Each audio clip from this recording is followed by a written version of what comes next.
Hello everyone, welcome back to my channel Stree dream. आज मेरे दिन की शुरुआत काफ़ी ज़्यादा लेट हुई थी। पीछे मैं कम से कम 15 दिन के आसपास से रात में कब सोती हूँ कब उठती हूँ मेरा कुछ भी पता नहीं है। ये है कि रात में मेरी पढ़ाई बहुत अच्छे से हो जाती थी, पर कल रात में मैं अच्छे से सो नहीं पाई थी, इसलिए मैं रात में आज जब सोई हूँ तो काफ़ी लेट हो गया था। 2 बज गए थे सोने के आसपास और सुबह मेरी आँख खुली नहीं। मैं कोई अलार्म वगैरह लगाती नहीं हूँ, जब भी मेरी आँख खुल जाती है मैं बस जस्ट उठ कर बैठ जाती हूँ पढ़ाई करने के लिए। तो मैंने कोई अलार्म नहीं लगाया था और मेरी नींद भी नहीं खुली। तो मेरी नींद आज 6:30 बजे खुली है और उसके बाद फिर मेरी नींद पूरी अच्छे से कंप्लीट हो गई थी और मैं यहाँ पर मुझे मुंह नहीं धुलना पड़ा, कुछ भी नहीं करना पड़ा, जस्ट बैठ गई थी अपनी बुक पढ़ने के लिए।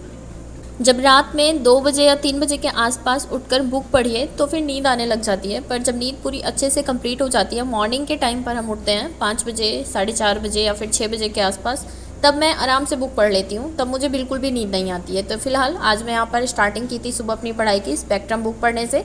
भारत में यूरोपीय कंपनियों का आगमन वाला चैप्टर मेरा अच्छे से कंप्लीट हो गया है। आज से मैंने स्टार्ट किया है ईस्ट इंडिया कंपनी और बंगाल के नवाब। फिलहाल मैंने जो भी मेरी जीएस की क्लासेस थी, जो मैंने कोर्स परचेज़ कर रखा है, सारे सब्जेक्ट्स के मैंने नोट्स निकाल लिए हैं, मतलब पीडीएफ। बट अभी मैंने मॉडर्न हिस्ट्री का और इकोनॉमिक्स का नहीं निकाला है, वो दोनों भी मुझे निकलवाना बाकी है। जल्दी ही मैं वो दोनों को भी निकलवा लूँगी। मैं सोच रही हूँ पहले एक बार बुक पढ़कर कंप्लीट हो जाए, जिस हिसाब से टारगेट दे रहे हैं सर, उस तरह से सारी चीज़ें एक बार कवर हो जाए, उसके बाद सेकेंड टाइम मैं वो पीडीएफ से ही रिवीजन करूँगी। आज मैं मॉर्निंग में ज़्यादा देर तक पढ़ाई नहीं कर पाई थी क्योंकि ऑलरेडी मैं काफ़ी ज़्यादा लेट उठी थी और उसके बाद फिर 1 घंटे के आसपास पढ़ने के बाद सारवी भी उठ गई थी, तो फिर मुझे बीच में उठना पड़ गया था। अभी मैं आ गई हूँ किचन में और जब तक सारवी खेल रही हैं तब तक मैं किचन का काम कंप्लीट कर लूँगी।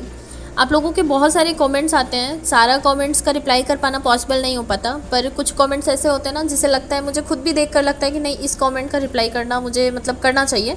मेरे पास 2 कमेंट आए थे, मैं दोनों कमेंट आप लोगों को पढ़कर बताती हूँ। एक कमेंट आया था कि मैं अपनी फैमिली के साथ रहती हूँ, ससुराल में 6 लोग हैं और मेरा बेबी भी है 18 मंथ का।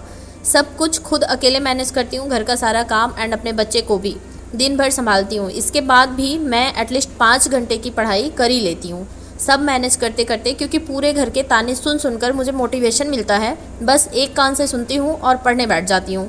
यही सोचती हूँ कि अगर आज मैं नहीं पढ़ूँगी तो पूरी लाइफ यही सुनना पड़ेगा मुझे। ये कमेंट मुझे इतना ज़्यादा इंस्पायरिंग लगा क्योंकि मैं मतलब खुद ये सिचुएशन फेस की हूँ। फिलहाल मुझे कोई ताने नहीं देते थे किसी भी चीज़ के लिए, मुझे कभी कोई कुछ भी नहीं बोलता है। मेरा मन करे तो मैं पढूँ, नहीं मन करे तो नहीं पढूँ। और मुझे काम वगैरह भी मतलब जो घर के काम होते हैं नेसेसरी, वो तो करने ही होते हैं और एज ए बहू वो सारी रिस्पॉन्सिबिलिटी होती है और हमारे संस्कार भी ऐसे हैं कि हम चीज़ों से भाग नहीं सकते। तो इन सब चीज़ों की मुझे कभी कोई प्रॉब्लम नहीं थी, बट मैं पढ़ना चाहती हूँ, मैं अपनी लाइफ में कुछ करना चाहती हूँ, ये मेरा अपना पर्सनल ओपिनियन है। बट जो लोग कमेंट करते हैं कि मेरा बच्चा है, मेरे मतलब घर वाले अच्छे नहीं हैं, मेरे हस्बैंड नहीं सुनते हैं, मैं मतलब बहुत परेशान रहती हूँ, उन लोगों के लिए है कि अगर इस कंडीशन में इंसान इन सब चीज़ों से मोटिवेट होकर पढ़ सकता है, अगर ये कर सकती हैं, तो आप लोग क्यों नहीं कर सकते हैं। आप लोग जब कमेंट करते हैं ना, पढ़कर मुझे बहुत ज़्यादा बुरा फील होता है और मैं मोस्टली सारे कमेंट्स का रिप्लाई करती हूँ। मुझे पर्सनली अच्छा लगता है आप लोगों से बात करना, बट मुझे समझ में नहीं आता कि मैं किस लैंग्वेज में आप सबको समझाऊँ, किन शब्दों में समझाऊँ कि ये चीज़ें ना ऐसे लाइफ टाइम चलती रहेंगी। अगर आज कुछ नहीं करेंगे तो लाइफ टाइम ये सारी चीज़ों के साथ ही हमें रहना पड़ेगा, बट आज अगर थोड़ा सा अपने आप को स्ट्रॉन्ग बनाएंगे और आज अगर कुछ करेंगे ना, तो लाइफ टाइम के लिए ये सारी चीज़ें ख़त्म हो जाएंगी। बहुत कुछ बदल जाता है एक जॉब हो जाने से, आपके सेल्फ डिपेंडेंट हो जाने से ना, बहुत कुछ मतलब बहुत सारी चीज़ें लाइफ में बदल जाती हैं। मोस्टली लड़कियों के साथ मैंने अपने आसपास, अपने रिलेटिव्स में, मतलब बहुत जगह मैंने ये सारी चीज़ें अपने फ्रेंड सर्कल में देखी हैं कि हम लोग मतलब हम लड़कियां बहुत सारी, मैं अपनी बात नहीं कर रही हूँ, बहुत सारी लड़कियों की बात कर रही हूँ कि बहुत अच्छी होती हैं पढ़ाई लिखाई में, इवन बहुत अच्छी अच्छी डिग्री भी होती है लोगों के पास, पर शादी हो जाने के बाद पता नहीं क्यों हम लोगों के ही चक्कर में फंस कर रह जाते हैं।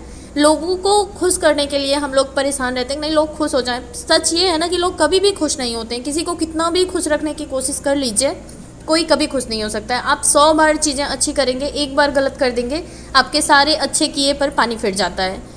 तो फिर थोड़ा सा तो अपने बारे में सोचिए। अगर आप सेल्फ डिपेंडेंट हो जाएंगे ना, तो ये जो लोग हैं ना खुश, आप मतलब अपने आप ही आपसे खुश हो जाएंगे। जो लोग आज आपकी बुराइयां देख रहे हैं ना, आप में कमियां निकाल रहे हैं ना, कल को अगर आप कुछ अपनी लाइफ में हासिल कर लेंगे, कहीं किसी मुकाम तक पहुंच जाएंगे ना, इन लोगों का नज़रिया ही चेंज हो जाएगा आपके प्रति। डिसाइड आपको करना है, मेहनत आपको करनी है, क्योंकि कोई कितना भी कह दे, जब तक हम खुद ना ही चाहेंगे ना, तब तक कुछ नहीं हो सकता है। तो ये सिर्फ हमारे ऊपर डिपेंड करता है कि हमें हमारी लाइफ कैसे चाहिए। फ़िलहाल आज मैं लेकर गई थी सारवी को प्ले स्कूल में एडमिशन के लिए पता करने।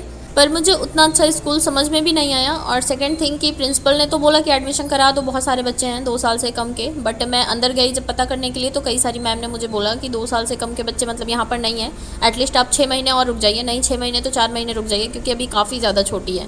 तो अभी मुझे खुद ही मैनेज करना पड़ेगा। पर कुछ लोग वहाँ पर सजेस्ट कर रहे थे कि आप लेकर आइए, CCTV फुटेज लगा है, आप यहाँ पर बैठा करिए। बहुत सारी मॉम्स वहाँ पर बैठी थी, 3 घंटे वेट करती हैं बच्चों का, एंड बच्चे सीखते हैं। तो इस तरह से मेरे पास टाइम नहीं है कि मैं इनको स्कूल में डालूँ, उसके बाद फिर मैं वहाँ पर बैठ कर वेट करूँ। वहाँ पे जैसे लोग पूछते हैं कि आप क्या करते हैं या फिर आपके हस्बैंड क्या करते हैं, तो वहाँ पर जब बात किया तो ये भी वहाँ पर बोला गया कि आकर आप यहाँ पर 3 घंटे आराम से अपने बच्चे का वेट भी कर सकती हैं, अपनी पढ़ाई भी कर सकती हैं। पर नहीं मैनेज हो पाएगा, जब मुझे वहीं पर जाकर बैठना होगा तो मैं रूम पर ही लेकर इनको ना बैठूँ। मैं मतलब ऑलरेडी सार्वी को काफ़ी कुछ आता है, कुछ भी मतलब बेसिक चीज़ें ऐसी बची नहीं है जो उनको आता ना हो। मैंने लगभग सब कुछ सिखा दिया है। अभी इस टाइम में थोड़ा कम टाइम देती हूँ, पर फिर भी खेलने वगैरह में टाइम देती हूँ मैं, पर पढ़ाने में भी आजकल थोड़ा सा कम कर दी हूँ। बट ठीक है, अभी ऐसे 4-5 महीने और चलेगा, उसके बाद देखती हूँ मैं, कहीं अगर और डालना होगा तब तक 2.5 साल कंप्लीट भी हो जाएंगी, फिर देखेंगे डाल दिया जाएगा। अभी बहुत ज़्यादा छोटी हैं, तो अभी मैंने अपना माइंड एकदम चेंज कर लिया, अभी स्कूल नहीं भेजना है। अभी सार्वी 2 साल की कंप्लीट नहीं है, पर इन्हें अपने बॉडी पार्ट्स मतलब जो भी इंपॉर्टेंट बॉडी पार्ट्स हैं वो सारे, और 1 to 10 तक नंबर्स, 1 से 10 तक गिनती, क से कबूतर से लेकर स से सलजम तक, थोड़ा सा खट्टी स पे फंस जाती है, अदरवाइज ग से ज्ञानी तक आता है, ए फॉर एप्पल से लेकर जेड फॉर जेब्रा तक आता है, संडे मंडे मतलब आता है, जनवरी फरवरी आता है, और बहुत सारी पोएम्स भी आती हैं, इवन बहुत सारे फिल्मी गाने भी इनको याद हो गए हैं। तो अपने एज के अकॉर्डिंग इनकी ग्रोथ काफ़ी अच्छी है, मैंने बहुत कुछ सिखा रखा है और अच्छे से इनको सारी चीज़ें याद भी हैं। तो मैं चाहती हूँ अभी मैं घर पर ही थोड़ा सा वर्क करूँ इनके ऊपर। अभी बहुत ज़्यादा प्रेशर देकर कोई मतलब नहीं है, मैं थोड़ा अपना टाइम सेव करना चाहती थी, इसलिए इनको भेजना चाहती थी। पर वहाँ पर अगर मुझे मेरा ही टाइम देना पड़ेगा तो फिर भेजकर कोई मतलब नहीं है। अभी नई एजुकेशन पॉलिसी के अकॉर्डिंग 3 साल से कम बच्चों का नर्सरी में एडमिशन नहीं होगा। जब नर्सरी में एडमिशन कराना होगा तो 2-3 महीने पहले भेज दूँगी प्ले में, थोड़ा सा डिसिप्लिन सीख लेंगी, क्योंकि घर पर हम लोग डिसिप्लिन नहीं सिखा सकते हैं पर पढ़ा सकते हैं आराम से सारा कुछ। तो अभी मैं छोड़ देती हूँ, मतलब एडमिशन का निकाल देती हूँ दिमाग से। मैं अभी इनको और भी चीज़ें सिखाऊंगी ताकि इनका नर्सरी में कहीं, मैं चाहती हूँ KVS वगैरह में अगर एडमिशन मिल जाते तो बहुत अच्छी बात होगी मेरे लिए। वहाँ से आने के बाद सार्वी को एक बुकलेट मिली थी तो उसी के पीछे पड़ी थी, तो थोड़ा मैंने टाइम स्पेंड किया इनके साथ। उसके बाद मैं सब्जी रोटी खाकर गई थी, तो मुझे भूख भी लग रही थी, तो मैं दही लेकर आई थी और चावल बनाया, दही चावल भी खाया। और थोड़ी देर सार्वी के साथ खेलने के बाद फिर मैं बैठ गई थी पढ़ने के लिए। एक्चुअली जो मैराथन क्लासेस मैं देख रही हूँ वो मेरी कंप्लीट नहीं हुई हैं, क्योंकि एक दिन में हम लोग अभी कंप्लीट नहीं कर सकते हैं। इसीलिए मैं बार बार आप सभी को बोलती हूँ कि अगर वो 7 डेज़ वाला फार्मूला अभी से अप्लीकेबल करेंगे तो एग्ज़ाम तक हमारी प्रिपरेशन बहुत अच्छे से हो जाएगी। अभी भी बहुत सारे लोगों को कन्फ्यूज़न है कि ये 7 डेज़ फार्मूला है क्या। तो सचिन सर का 7 दिन में सीटेट पास करने का जो तरीका है आप लोग सर्च कीजिए एंड उसी अकॉर्डिंग अभी से काम करना स्टार्ट कीजिए, आप लोग ज़रूर सीटेट पास हो जाएंगे। और मैं भी वही रूल फॉलो कर रही हूँ। बहुत सारे लोग पूछ रहे हैं कि बैच परचेज़ कर लें, या फिर बहुत सारे लोगों ने बैच परचेज़ कर रखा है तो पूछ रहे हैं कि क्या फिर भी हमें अलग से कोई वीडियोस देखनी पड़ेंगी।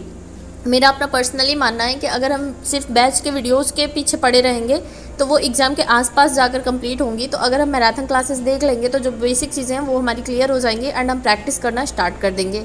फिलहाल ये सारी मैराथन क्लासेस मैं 1 हफ्ते के अंदर कंप्लीट करने का ट्राई करूँगी। उसके बाद जल्द ही मैं प्रैक्टिस सेट लगाकर आप सभी के साथ अपने स्कोर्स भी शेयर करना स्टार्ट कर दूँगी। आज मेरा बहुत ज़्यादा टाइम इधर उधर में ही चला गया। आज मेरी बिल्कुल भी अच्छे से पढ़ाई नहीं हुई है। उसके बाद फिर मैं जब पढ़ने बैठी थी मैराथन क्लासेस तो सार्वी थोड़ा परेशान करने लगी। फिर शाम भी हो गया था, मैं इनको लेकर पार्क चली गई और वहाँ पर जाकर ये बहुत ज़्यादा खुश हो जाती हैं और ये खुश हो जाती हैं तो मुझे बहुत ज़्यादा खुशी मिलती है। इसलिए मैं डेली ट्राई करती हूँ कि इनको थोड़ा टाइम मैं वहाँ पर स्पेंड कराऊँ।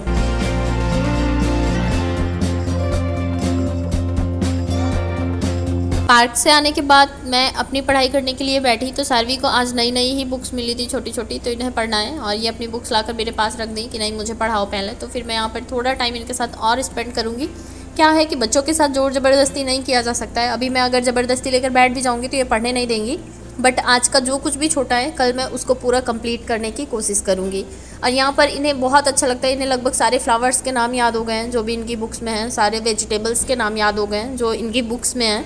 स्टार्टिंग से ही मैंने इनको इसी तरह के टॉयज़ मतलब दिए हैं जो कि थोड़ा पढ़ने लिखने से रिलेटेड होते हैं। मैंने बहुत ज़्यादा गेम्स इनको इस तरह के नहीं दिए हैं कि कार दिया हो, बंदूक दिया हो, गुड़िया दी हो, ऐसा कुछ भी नहीं दिया है। मैं ज़्यादा से ज़्यादा इनके लिए ऐसे गेम्स ही मंगाती हूँ जिसमें ये थोड़ा सा अपना दिमाग चला सकें।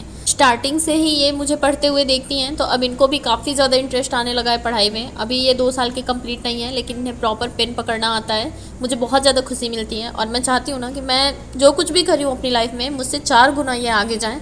और इसीलिए मैं इनको बहुत ज़्यादा अच्छा भविष्य देने के लिए बहुत ज़्यादा मेहनत करना चाहती हूँ, ताकि आगे चलकर इनकी पढ़ाई में कोई रुकावट ना आए और नज़र ना लगे। इन्हें पढ़ाई में बहुत ज़्यादा इंटरेस्ट भी है और भगवान करें कि ये जो कुछ भी करना चाहें मैं इन्हें करा सकूं। फ़िलहाल आज मेरा पूरा टाइम लगभग इसी तरह से बीत गया। आज का दिन, आज ऐसा फर्स्ट डे है जब से मैं यहाँ पर आई हूँ कि मेरी बहुत कम पढ़ाई हुई है।